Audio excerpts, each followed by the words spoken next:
Hi, hello, good morning and welcome to the next little installment in the Mothership mini-series that I started completely unplanned with my Midnight Sun palette.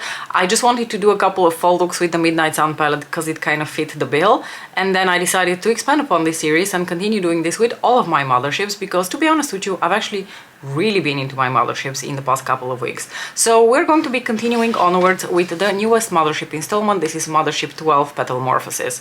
So I'm going to do this slightly differently than I did the Midnight Sun mini-series, because for the Midnight Sun mini-series I did all the 3 looks.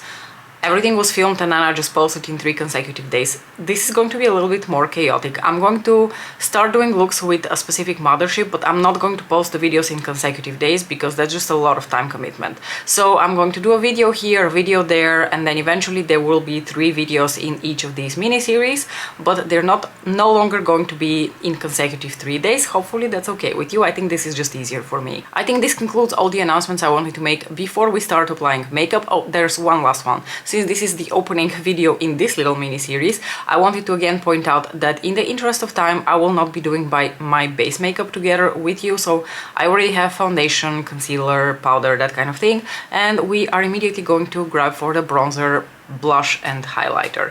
And for that I'm going to go into my Evil Eye palette from Hourglass, actually, because I think that gives us the opportunity to also briefly discuss the newest palettes that were released. So I'm going to grab the bronzer.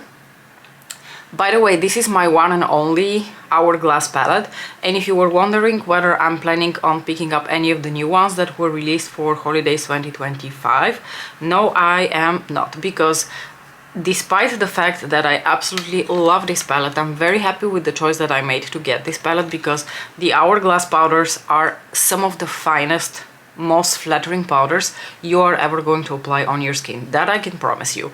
And while I love this palette and I use it a lot, I travel with it, I use it also like on the daily, I just, for myself, do not see the need to hoard more of these palettes, because let's be honest, if you buy multiple of these palettes, in the end of the day you're basically hoarding them. And yes, we all here hoard things. We hoard eyeshadow palettes, we hoard single blushes, bronzers, you know the drill. We all are hoarders here. Let's call a spade a spade.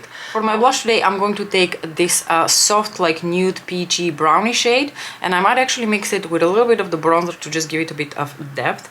And another factor that plays a role here is that my opinion on these palettes hasn't really changed. I have the feeling that it's very hard to select a palette where you're going to use all the 6 powders. None of the powders are too similar to each other, none of the powders are too dark or too light for you, or a combination of powder products that is swayed one way or the other. For example, I feel like this palette had a really nice ratio of all of the different types of powders that you can get. There's one finishing powder, there's a strobe highlight, there are 3 blush shades and a bronzer. However, they don't have like a standard setup for these palettes, so you might get, I don't know, 3 finishing powders, 2 blushes and a highlighter. There's really no rhyme or reason there, which is one of the reasons that I also stray away from these palettes, because I don't want to have 3 finishing powders and a blush and a highlighter. I want to have a palette like this that gives me everything: the finishing, the bronzer, the blush, several blush options actually if possible, and a highlighter. And that is the reason that I chose the Evil Eye palette finally last year, because I had been eyeing these palettes for years, but I could just never select one that contains the right amounts of each of the powders and also in the right shades. And even with this palette, I think that I mentioned this criticism last year when I did my review. Even with this palette, this blush and this blush, they look rather different in the pan, but they're both quite bright, vibrant colors. And on someone with a somewhat lighter skin tone, such as myself, I have to go in with a powder like this using a very light hand. And when I do that, I end up with 2 shades that look extremely similar on the skin. So even with this palette, which was, in my opinion, one of the best options in terms of the variety of the different products and the colors, even with this palette, I still found myself stuck with 2 blushes that essentially look pretty much the same on my skin. I'm going to highlight using a combination of the strobe powder with a little bit of the finishing powder to just slightly lighten up the shade of the strobe powder. Of course, another thing that people are always really attracted to is the artwork on these palettes. Is this evil eye design my favorite I have ever seen from Hourglass? No, it is not. And here in Europe we didn't really have the option to pick and choose how we want to combine these. But if I'm being completely honest, I don't know that I've ever really been crazy about any of the designs they've released. Like, none of the designs that I have ever put out aesthetically something that I can relate to all that much, some of them more than others, but I've never seen a palette from Hourglass in this packaging and thought, gosh, the design is so pretty that I want to own this palette just for the outside component. That's never happened to me. I'm going to set the powders real quick with the Airbrush Flawless Setting Spray from Charlotte Tilbury before we move into the eye look.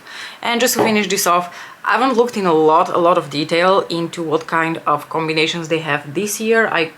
I've seen people here and there review these and show these, and so far I didn't see one palette where I thought, wow, that's again a perfect combination of the amount of different types of products and perfect colors.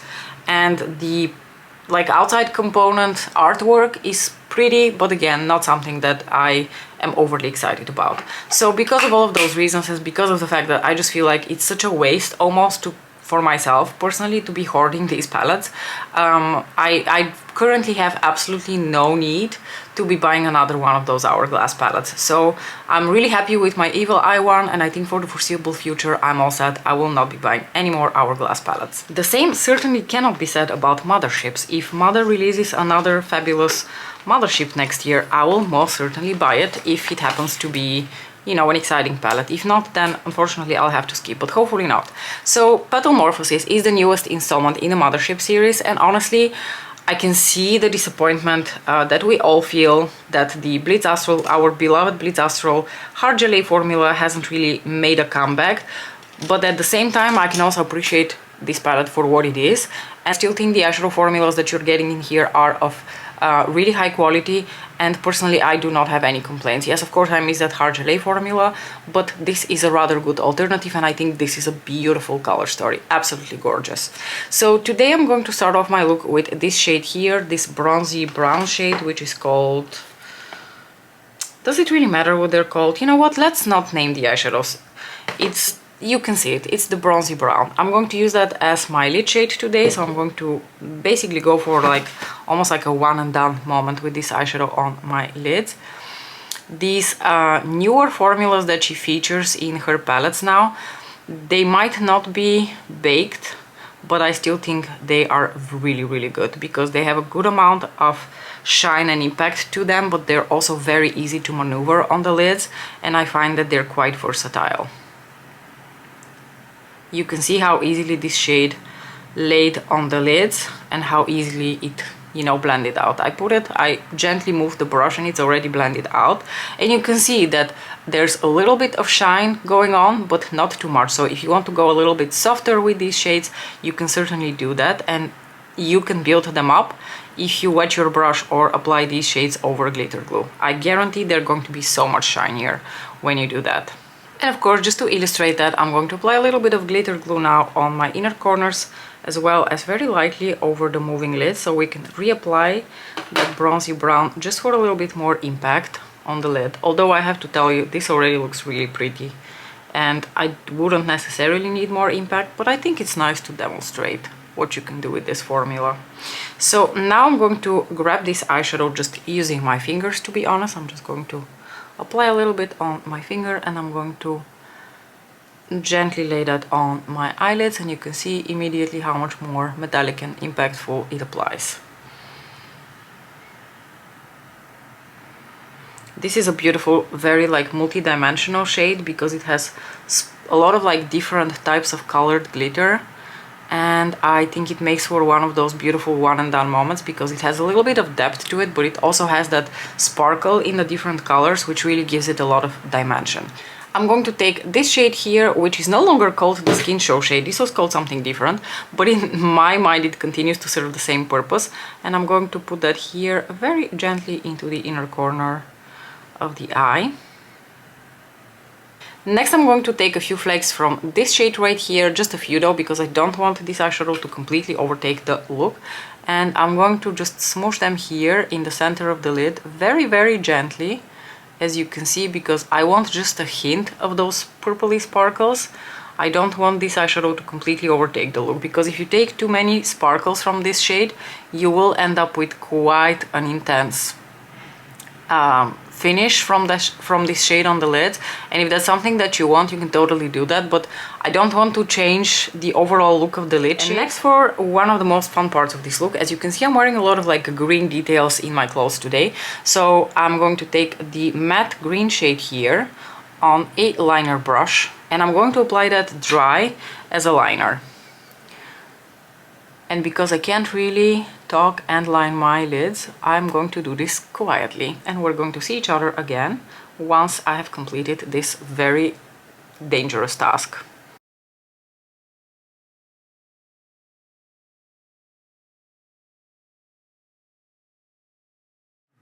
I applied a little baby wing, but depending on your preference, you can also go for like a thicker, more present wing.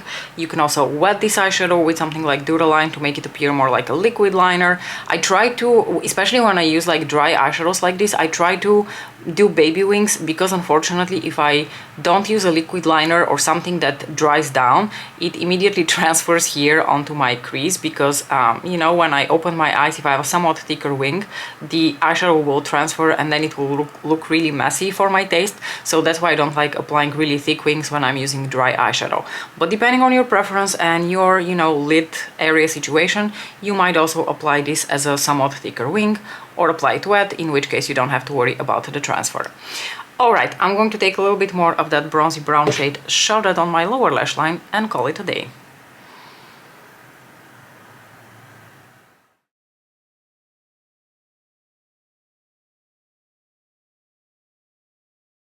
Suzanne Sunset from Gucci on the lips. This is one of their matte formulas. It's a beautiful grungy brown. And also I have the Lisa Eldridge Burnt Umber Mascara on my lashes. It's rather incredible to me how this mascara just stubbornly refuses to thicken up as it ages. Usually mascaras may start off as not being very volumizing, and then over the course of their lifetime, as they age and they dry up a little bit, they give quite a bit more volume. That always happens with my beloved Kiko Extra Sculpt mascara. But the Lisa Eldridge formula just refuses to give volume. It just does what it does really great, but without adding any extra volume to your lashes, or like very minimal volume to your lashes. So yeah, just so you know, even after, how many months has it been? Too many to admit. Honestly, I've had this mascara maybe since March or April. I think it was April. And I've used it consistently since then. You've seen me use it on my channel so many times. And still, volume? Nope, we don't know her. Anyway, I still love the color of the mascara though, so much so that if I ever finish this mascara, I think I would repurchase it, because I would dearly miss this color. Anyway, I hope that you enjoyed this first look that we did with the Petalmorphosis palette. I personally really love how this look turned out, really, really stunning.